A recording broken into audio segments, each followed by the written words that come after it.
ಪ್ರಾಬಲ್ಯವಿದ್ದರೂ ಮನ್ನಣೆ ಇಲ್ಲ. ಈವರೆಗೆ ಜಯ ಸಾಧಿಸಿದ್ದು ಏಕೈಕ ನಾರಿ.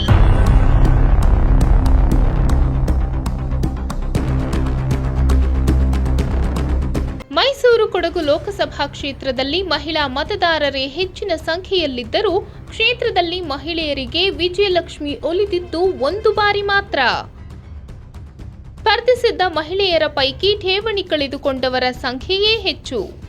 ಪ್ರತಿ ಚುನಾವಣೆಯಲ್ಲೂ ಪುರುಷರ ಪ್ರಾಬಲ್ಯವೇ ಕಂಡುಬರುತ್ತಿದೆ. ಮಹಿಳೆಯರು ಪ್ರತಿಯೊಂದು ಕ್ಷೇತ್ರದಲ್ಲೂ ತಮ್ಮ ಸಾಧನೆಯನ್ನು ತೋರ್ಪಡಿಸುತ್ತಾ ಬಂದಿದ್ದಾರೆ. ಅದೇ ರೀತಿ ರಾಜಕೀಯ ಕ್ಷೇತ್ರದಲ್ಲೂ ತಮ್ಮ ಛಾಪು ಮೂಡಿಸಿದ್ದಾರೆ. ಆದರೆ ಪುರುಷರಿಗೆ ಹೋಲಿಸಿದ್ರೆ ಮಹಿಳೆಯರಿಗೆ ರಾಜಕೀಯದಲ್ಲಿ ಅವಕಾಶಗಳು ದೊರೆಯುತ್ತಿರುವುದು ಕಡಿಮೆ. ಇದಕ್ಕೆ ಮೈಸೂರು ಕೊಡಗು ಕ್ಷೇತ್ರವು ಹೊರತಾಗಿಲ್ಲ.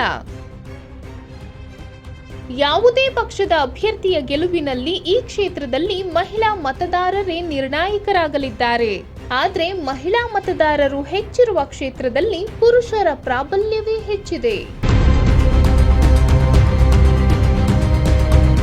ಮೊದಲ ಗೆಲುವು ಮಾಜಿ ಮುಖ್ಯಮಂತ್ರಿ ಡಿ ದೇವರಾಜ ಅರಸುರವರ ಪುತ್ರಿ ಚಂದ್ರಪ್ರಭಾ ಅರಸ್ 1991ರ ಚುನಾವಣೆಯಲ್ಲಿ ಗೆಲುವು ಸಾಧಿಸಿದ ಏಕೈಕ ಮಹಿಳೆ.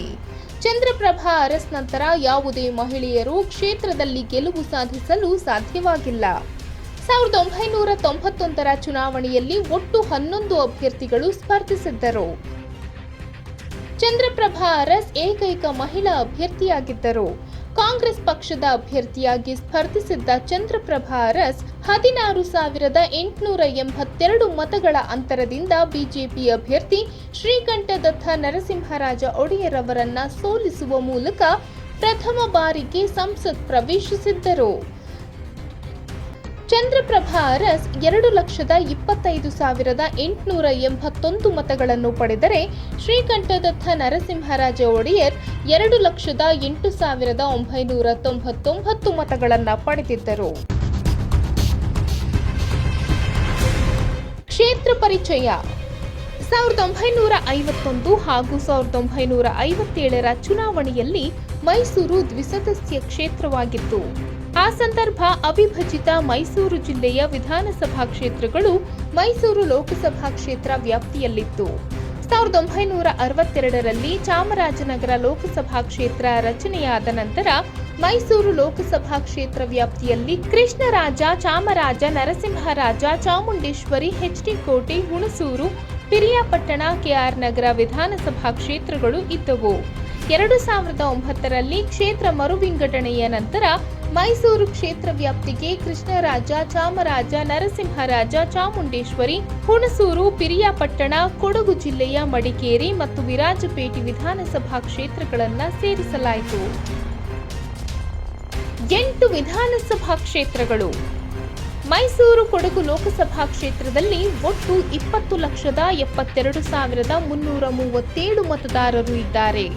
ಈ ಪೈಕಿ 10,17,120 ಪುರುಷರು, 10,55,035 ಮಹಿಳೆಯರು ಹಾಗೂ 182 ತೃತೀಯ ಲಿಂಗಿಗಳು ಇದ್ದಾರೆ.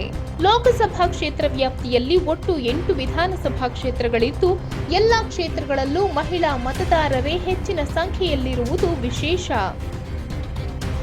ಮಡಿಕೇರಿ ವಿಧಾನಸಭಾ ಕ್ಷೇತ್ರ ವ್ಯಾಪ್ತಿಯಲ್ಲಿ 1,15,159 ಪುರುಷರು, 1,21,394 ಮಹಿಳೆಯರು, 9 ಇತರೆ. ವಿರಾಜಪೇಟೆಯಲ್ಲಿ 1,13,319 ಪುರುಷರು, 1,16,266 ಮಹಿಳೆಯರು, 7 ಇತರರು ಇದ್ದಾರೆ.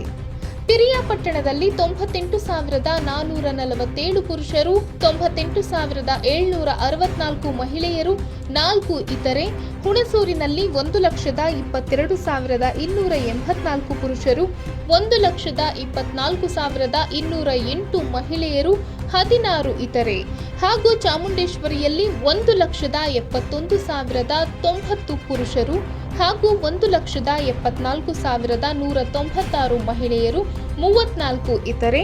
ಕೃಷ್ಣರಾಜದಲ್ಲಿ 1,24,419 ಪುರುಷರು, 1,31,168 ಮಹಿಳೆಯರು, 28 ಇತರೆ.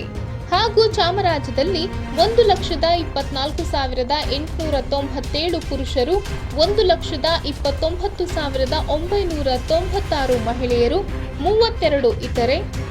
ನರಸಿಂಹರಾಜದಲ್ಲಿ 1,47,505 ಪುರುಷರು, 1,59,043 ಮಹಿಳೆಯರು ಹಾಗೂ 52 ಇತರ ಮತದಾರರಿದ್ದಾರೆ. ವಲಯದ ಜಯ. ಮೈಸೂರು ಕೊಡಗು ಲೋಕಸಭಾ ಕ್ಷೇತ್ರದಲ್ಲಿ ಇದುವರೆಗೆ ಹೆಚ್ಚಿನ ಸಂಖ್ಯೆಯಲ್ಲಿ ಮಹಿಳೆಯರು ಸ್ಪರ್ಧಿಸಿಲ್ಲ. ರಾಷ್ಟ್ರೀಯ ಪಕ್ಷಗಳು ಬಹುತೇಕ ಎಲ್ಲಾ ಚುನಾವಣೆಗಳಲ್ಲೂ ಪುರುಷ ಅಭ್ಯರ್ಥಿಗಳಿಗೆ ಹೆಚ್ಚಿನ ಮಣೆ ಹಾಕಿರುವುದು ಕಂಡುಬಂದಿದೆ.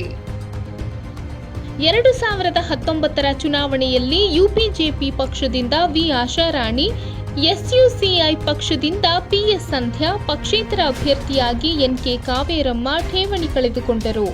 ಅದೇ ರೀತಿ 2014ರಲ್ಲಿ ಆ ಪಕ್ಷದಿಂದ ಸ್ಪರ್ಧಿಸಿದ್ದ ಎಂವಿ ಪದ್ಮಮ್ಮ, ಕೆಎಪಿ ಪಕ್ಷದಿಂದ ಸ್ಪರ್ಧಿಸಿದ್ದ ರತಿಪೂವಯ್ಯ ಠೇವಣಿ ಕಳೆದುಕೊಂಡರು. 2009ರ ಚುನಾವಣೆಯಲ್ಲಿ ಆರ್ಡಿಎಂಪಿ ಪಕ್ಷದಿಂದ ಸ್ಪರ್ಧಿಸಿದ್ದ ಡಾಕ್ಟರ್ ಇ ಕೇಶಮ್ಮ, ಪಿಪಿಒಐ ಪಕ್ಷದಿಂದ ಸ್ಪರ್ಧಿಸಿದ್ದ ಎಂ ಲೀಲಾವತಿ ಠೇವಣಿ ಕಳೆದುಕೊಂಡರು.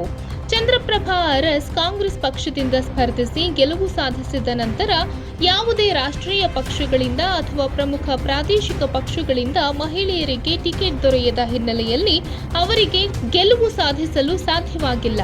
ಸ್ಪರ್ಧಿಸಿರುವ ಬಹುತೇಕ ಮಹಿಳೆಯರು ಜನಪ್ರಿಯವಲ್ಲದ ಪಕ್ಷಗಳಿಂದ ಸ್ಪರ್ಧಿಸಿ ಸೋಲು ಕಂಡಿದ್ದಾರೆ. ರಾಷ್ಟ್ರೀಯ ಹಾಗೂ ಪ್ರಮುಖ ಪ್ರಾದೇಶಿಕ ಪಕ್ಷಗಳಿಂದ ಟಿಕೆಟ್ ದೊರೆಯದಿದ್ದರೂ ಕೆಲವು ಮಹಿಳೆಯರು ಗೆಲುವಿಗೆ ನಿರಂತರ ಹೋರಾಟ ನಡೆಸಿಕೊಂಡು ಬರುತ್ತಲೇ ಇದ್ದಾರೆ.